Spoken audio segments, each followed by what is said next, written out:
Bonjour à toutes et à tous et bienvenue chez Dad Goes Kitesurfing, une chaîne avec des vrais morceaux de débutants dedans. Et dans le parcours d'un débutant, il y a la découverte de nouvelles sensations.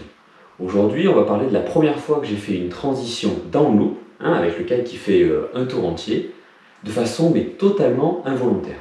Alors comme vous pouvez l'imaginer, le kite qui fait un tour entier en passant en pleine zone de puissance, c'est un petit peu comme monter un moteur de dragster sur une 2 chevaux, sensation garantie.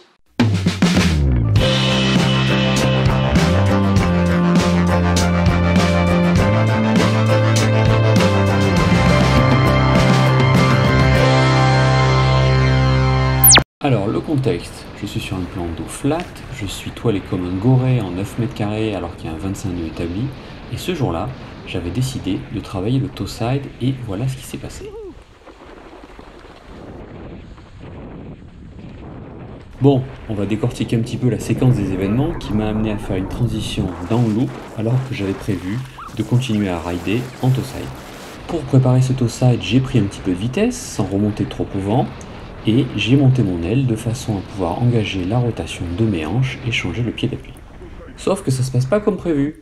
Je n'arrive pas à passer mon centre de gravité au-dessus de la planche, ce qui fait que je ne passe pas en toe side, je ne résiste pas à la traction du kite qui m'attire déjà downwind. Donc dans une telle position, il y a deux options.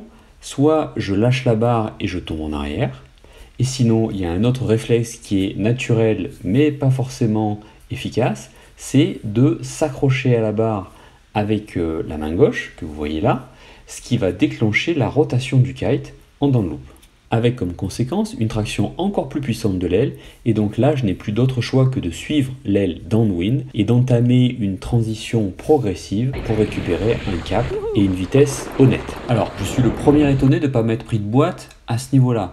Je me retrouve dans la direction opposée à celle que j'avais prévue, vous voyez le joli arc de cercle derrière moi, dans une situation qui est une première puisque j'ai mes lignes vrillées, car le kite a fait un tour sur lui-même. Il va donc falloir maintenant se concentrer sur dévriller ces lignes en navigation, ce que je n'ai jamais fait. Voilà, dans un style plus qu'approximatif, mais bon, maintenant que j'ai retrouvé une situation à peu près normale, avec un bord standard, je commence à peine à réaliser ce qui s'est passé et à me demander ce qui m'a amené dans cette situation.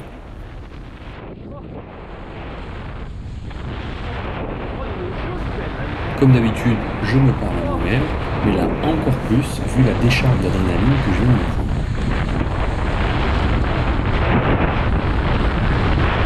Oh la vache! Ah j'en reviens pas! Oh j'ai pas compris. Ah oui, c'est sur ma montre là! Ah putain! Oh le con!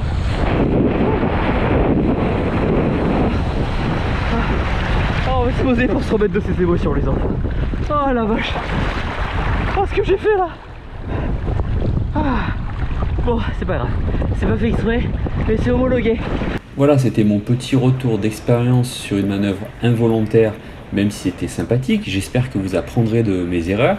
Avec le recul, il est clair que j'aurais probablement pas tenté, si j'avais eu le choix, de faire un down loop avec un vent aussi soutenu, puisque ça a généré une traction de l'aile assez importante et une prise de vitesse assez bluffante pour mon niveau de débutant. J'ai eu la chance de tomber sur un plan d'eau bien flat à ce moment-là, ce qui m'a permis de rattraper la situation. En général, quand je ride, j'essaie de m'assurer qu'il n'y a personne autour de moi, donc ici je n'ai gêné personne, il faut beaucoup de place pour un débutant. Il me reste maintenant à tenter cette transition down loop en le faisant exprès. La suite au prochain épisode. En attendant, bon ride à tous et soyez sages.